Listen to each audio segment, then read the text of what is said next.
What's going on, y'all? Welcome back to another episode of Dauntless Outdoors. Today's episode, we're diving out of Bradenton, Florida. We're doing the St. Pete Open Tournament. It's pretty calm out here. Got about 1 foot seas. The viz is looking pretty bad. We're in about 108 feet of water. So we're gonna see how it goes. Hopefully we're gonna hop in and find some pelagic fish or something like that. But catch you guys in the water. What's going on, y'all? Josh here. So this is my fourth dive of the day. We're at the first spot, and as you can see, the viz is pretty terrible. I hopped in the water. I did a dive to about 30, and as you see, I stopped to look around for pelagics, and I just couldn't even see anything. And then I just kept getting deeper and deeper on my drops, and finally, as I got towards the bottom, I finally found some sort of viz. On the bottom, it wasn't too bad. It's just really dark down there. You'll see in a second, but if you don't know how this tournament works, I'll kind of explain it. There's 8 different divisions, and you want to weigh in the biggest fish of one of the divisions, or obviously all of them if you can. But they are black grouper, then there's a separate category for the rest of the grouper, and then there's a category for snapper, and then there's pelagic fish, which is everything but cobia and barracuda. And then there's a cobia and barracuda division, and then there's a hogfish division, a sheep's head and like flounder division, and then there's a lobster division. But in this tournament, I wasn't really expecting to see a black grouper or a lobster. But as you see here, I'm now down to the bottom. My dive watch, once I got back up to the surface, told me this was a 114-foot dive. I'm laying down here looking around. I was hoping to see a big cubera or something like that in hopes of trying to win the snapper division, but as you see, this wreck was just absolutely dead. There wasn't really much going on. So head back up onto the surface, and this is kind of a longer dive. It was about 2 minutes and I think 10 seconds or something like that, which is pretty good for a deeper dive like this. So now I'm headed back up to the surface, and I'm probably only 15 feet away from that line, and you can hardly see it. So as you can tell, the viz is pretty terrible. So I decided it was probably a smart idea to move in and try and find some better viz.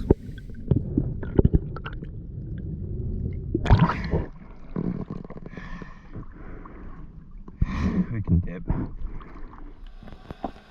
So now I'm at a different wreck. You've seen this in a different video. I shot my 25-pound cubera up under here. But as you see, headed down to the bottom. I'm planning on getting to the bottom before the opening and looking in there with my gun ready off my left side so I can swing it however I'd like. So I check up under here. Obviously, nothing too big going on, but there's a Goliath grouper right there. Kind of spooked me a little bit because I didn't see him first. But as you see, there is a figure of a grouper swimming towards me. I do a couple little grunts, and he swims even closer. Gives me a nice broadside shot. Decided to take it, and honestly, I thought this was a gag. I figured it was probably a smaller gag, but I didn't know if I'd even have any viz inshore. So I decided I'd take the shot, and I start pulling him towards me, and as soon as I get him out, I realize it's a black grouper, and that is a fish that I completely didn't think I would get a shot on. So I was pretty happy about that. Alrighty, I'll just switch spots. We dove that wreck a couple more times. I'll probably have that in the video. But we ended up with a 25-inch black grouper there. Not a giant, but he's definitely better than nothing. So gonna hop in here, hopefully find a lobster, hogfish, something like that, and catch you right in the water. So I moved spots. I hopped in the water at that spot that I was getting the intro for, and did one dive in hopes of seeing some good fish. The viz was a little bit better there, but there was just nothing going on. There's only a bunch of scamps, and that was it. And the scamp isn't really worth shooting. They're at biggest about 2 pounds where I was seeing them, so definitely not worth taking a shot on any of them. So decided to move in. We are now at about 55, 60 foot of water, and I'm hopefully going to find a pretty good gag or a pretty good snapper here. So as you see, slowly swimming up to these boxes, checking up in them, and hopes of seeing a gag in there, because we've shot some pretty big ones out of there before. And obviously we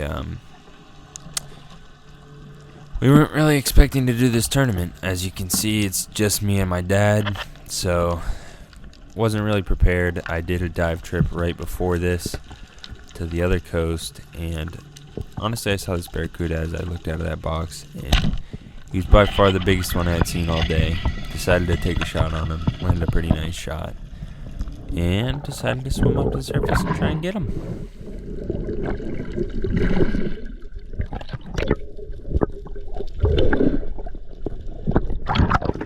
So now I landed that barracuda, and I was looking for a snapper or a gag. And back to what I was saying, I did a trip last weekend right before this to the other coast. I wasn't really in preparation for any of this. I just wanted to go over there and try and catch some lobster and stuff. And you'll see our next video. Well, I think it'd be 3 videos from now, because I've got a good bit of them lined up. You'll see in those next couple videos that we did pretty good over there. And I was going to go over there, but the weather was pretty terrible on that coast this weekend, so decided to stay here. We didn't do any pre-fishing, and I wasn't really planning on doing this tournament, but as you see, pretty nice gag right there. Take a shot on him, and unfortunately it rips out. He was probably about a 10-pound gag, not gutted, so he's probably only about 9 pounds gutted, but maybe 8 pounds. But this is me back down here. I'm looking for him, and I checked. This is like a couple dives later. I had checked a couple boxes already, and I just couldn't find that gag, which was pretty annoying. I mean, they're so silted that you can't really even see in any of them, and if there is a fish in there, they just silt it up more and more. So it's pretty hard to see what was going on. But as you see a pretty nice mangrove snapper swimming in here, and I decided I had a slot open for a mangrove, and I was really just focusing on filling those slots because any points is better than none. So as you see, I'm looking around hoping to find a pretty good one, grunting, and all these dives were pretty long. I was coming back up and looking at my watch, and they were all about 2 minutes or so. But that mangrove swam right up next to me, gave me a perfect shot, and I just completely whiffed. And you probably heard it. I was a little confused as to how that one happened. But now I'm headed back down, got up to the surface, breathed up, reloaded, and all that. But now I'm getting to the bottom. I'm looking at a bunch of mangroves, and I decided I was just going to shoot one of them. There was still a bunch of gags around, but none of them were really, like, giant. And I didn't think I would have to shoot that sheep's head and frame right there, but I definitely should have shot him, because I would have got second place if I would have shot him. But you'll see the relevance of that later on. But as you see, I'm waiting for a good shot on one of these nice mangroves. Just doing my typical hunting style, just sitting here waiting and trying to get a good shot on any of them. And finally, I kind of noticed that this bait's clearing a little bit, and these snapper are kind of getting a little curious. That fish I was going to take the shot on, but he swam away pretty quickly. So I'm looking at where he was, and a nice one swims right out of that box and comes right up to me. So I decided to take a shot on this fish right as he turns. Landed a beautiful holding shot. He took a little bit of reel line, which I wasn't really expecting. And just swam up to the surface and pulled him up with me. My first mangrove snapper of the day. Not a giant, but he ticked the box. So as you see, I'm now back on the bottom. I did change spots. This is a ledge, and there's a ton of bait. I've never dove this ledge before.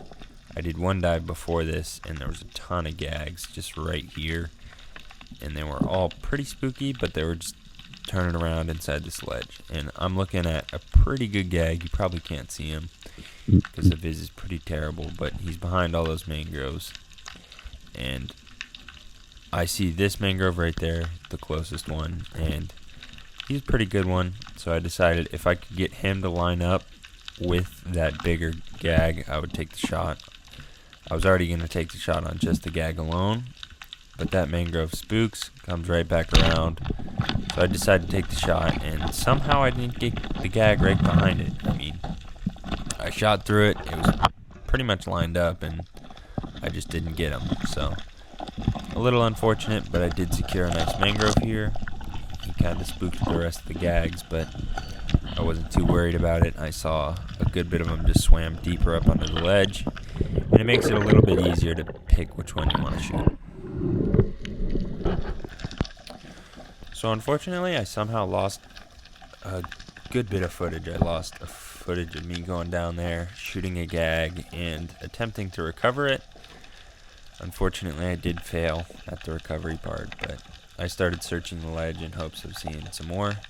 And I see a gag swimming away right there, but I didn't even notice that one. That one was way bigger, and it spooked him, so I was like, maybe there's another one under this ledge, but I kind of just blew that opportunity. That's really not what you're looking for when you're looking for some fish. You want to kind of just be really mellow and not chase after them nearly as much as I was. But you can say whatever you want in hindsight. It's a little different when you're there trying to secure a fish pretty quickly for a tournament. But I look up under there and can't see anything, but I didn't think there was any more.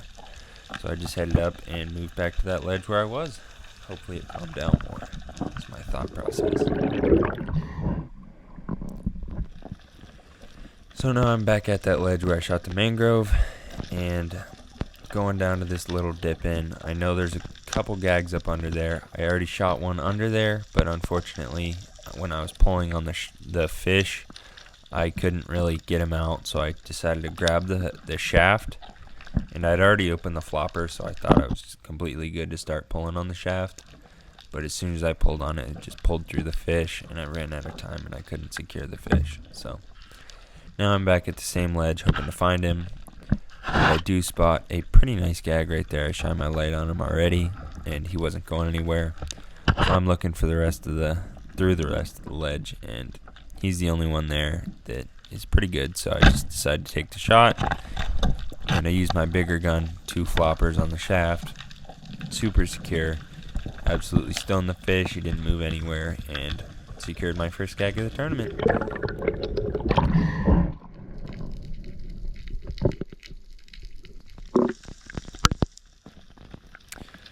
So that jug got stuck as we were pulling it. We were going to leave this spot, but the jug was stuck, so I swam back down here, got it free, and I had a good bit of extra bottom time, so I swam over and checked this ledge, and I saw there was a bunch of gags piled up under here. So I asked my dad for a gun, came back down here, and I'm looking at that gag right there with the messed up tail, and he's looking to be the biggest up under here. There's a couple more. As you see, I shine my light, and that one just swims right into it. He's probably a 10-pound gag, a pretty good one, but he wasn't as big as the one I was looking at. So as you see, look back over here, I can see that fish is still just sitting there. I'm lined up pretty decently. Take the shot. I know it's a holding shot. I can hear him flopping around up under there, and I'm trying to secure him, but I just couldn't get him out of there. He was way too fresh and just really pushing hard up under that ledge. So head back up onto the surface, get a new breath, and head back down.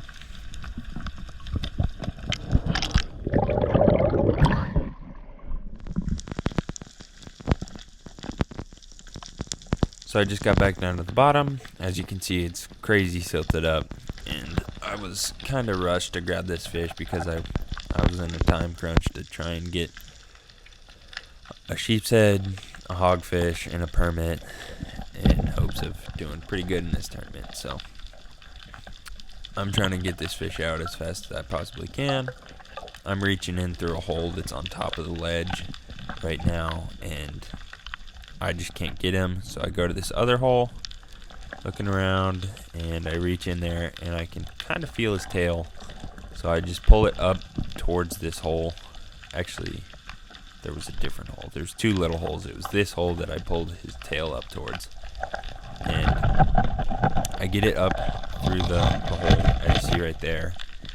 And I just leave him because I can feel the shafts through him. I got a flopper open. And now I'm headed back down to the bottom. I come back down here, feel the shaft, feel where he's angled and how all of it's working, and I can just tell that I'm not going to be able to get that shaft out with the fish on it because I shot him through a pretty small gap. So I decided right about here that I was going to go up to the top and just hopefully be able to spin that shaft enough to get the flopper to close and pull through him and just take the fish up and leave the shaft. So this is what I'm doing here. I got a hand on the tail and I'm just spinning that shaft with one hand, kind of like a bottle cap. I'm just trying to twist it and get it back through this fish. If you ever have dealt with it, it's definitely the easiest way to get a flopper through a fish. Just slowly twist the shaft through them. So that's what I'm doing here. Trying to keep a secured hand on this fish, because if I got that shaft out and he freaked out and got out of my hand, I would have been pretty mad about that and just wasted a whole lot more time. But got that fish out. He was pretty close to being dead and swam up to the surface. Luckily that shaft just pulled through out of that ledge and secured my biggest gag of the tournament. Just hopped back in the boat. Got probably maybe 8-pound gag gutted. We're not exactly sure, they all have to be gutted for this tournament, but not too bad. An upgrade on the other one. I shot a bigger one up under that ledge, but I just couldn't get him out of there and he came off the shaft, unfortunately. But we're gonna hopefully go find a hogfish and a sheep's head, so I'll get you guys back out there. So we moved about a mile. I'm now on a new ledge. We just dove this in our last video. This is the ledge where I shot those 2 gags with the pole spear. I knew it was somewhat decent the last time we dove it. It had a good bit of fish on it, so I was hoping to just see one of those hogfish that we didn't shoot. And I'm looking everywhere. I'm not really seeing anything. And I had already taken one dive before this. I saw one that was pretty small. I don't think he was even legal. So now I'm just sitting up here looking around. And a lot of times when you move down a ledge like this, you leave a big dust cloud when you drag your fins along the bottom if you're just pulling along, and a lot of times that'll pull in a bunch of hogfish and snappers. So that's why I turned around at this ledge, and as I saw, there was 2 hogfish. One was really small, and that guy right there, I could tell he was legal. I measured him, he was 14 and a quarter. He wasn't much over, but he was definitely legal, and he was the only hogfish that I saw. So if you want to rewind, you can just go back real quickly. But we changed spots, got to a wreck, hopped in the water with a jug, had a loaded gun, had all that stuff, and I was ready as soon as I got in the water. And that really paid off here, because as soon as I hopped in, looked around, and there was a permit school right behind me. Clicked on my GoPro as fast as I could and got it on just quickly enough to get that shot in frame. He wasn't the biggest out of the school, but I wasn't going to take another chance of not taking a shot here and not landing a fish. So shot the fish and landed my first permit. And now I'm heading down to the bottom. Did a couple more dives before this, looking for a sheep's head on this wreck, because I've seen some decent ones. It's like an older wreck. There's not really much left to it, but you like engine stacks, so that's what I'm diving here. Looking around and hoping to see one somewhere, but I just wasn't seeing anything here. This wreck is about 65 feet. We had to go a little bit farther offshore from those ledges just to get to this, but it definitely paid off with getting a shot on a permit. And as you see, somebody dropped their rod and reel in there. Had a pretty bad day, but looking around and still not seeing that much. Just decided to leave this spot, and the goal was to go in more shallow and get a shot on a sheep's head after I left this. But as you'll see here in a second, get back up to the surface and change spots. And it was probably a pretty bad idea just to not stay a little bit farther out, but I didn't know the viz was going to be this terrible. I'm headed down to the bottom. It's about 4 miles offshore, and it's about maybe 6 foot of viz at best, so very unshootable. Couldn't get my sheep's head, and if I would have placed a lot better. But as you see, looking around, can't see anything at all. Can hardly even see my gun. And you'll see here in a second, I extend my gun just to show you how bad the viz is here. Extend it and I can't even see the end of it. So decided to head up to the surface and call it a day. Alrighty y'all, we've had a full day. Just got back. I ended up with a permit, a gag, a black, a mangrove. I didn't get a sheep's head. I wanted to shoot one, but unfortunately I didn't. And I got a hogfish. And I feel like I'm missing something, but I did the best I could. I didn't see anything else that really would have helped me. So now we're about to put the boat on the launch, and it is raining. So we're gonna call it a day and hopefully do good in the weigh-in. Thank you guys for watching. If you haven't already, hit that like button and subscribe, but catch you at the weigh-in. I ended up getting 4th place in the freediving division. Not too bad. We, if we would have got a sheep's head, we would have got 3rd place, but oh well, it is what it is. As you saw, the viz was about 4 foot where we tried to get one, so can't complain about how it went. Thank you guys so much for watching. If you haven't already, hit that like button. We'll catch you in the next one. Tyler Conitzer. Alrighty, y'all, just got back to the house. Got a 12-pound gag, 7-pound black, 3-pound mang, 2-pound hog, 10-pound permit, and then these were the 2 that I upgraded with those guys. Overall, had a pretty good day. I unfortunately didn't get a sheep's head. That probably would have bumped me up into 2nd place, but it's not a big deal. Did as good as I could have, and thank you guys for watching.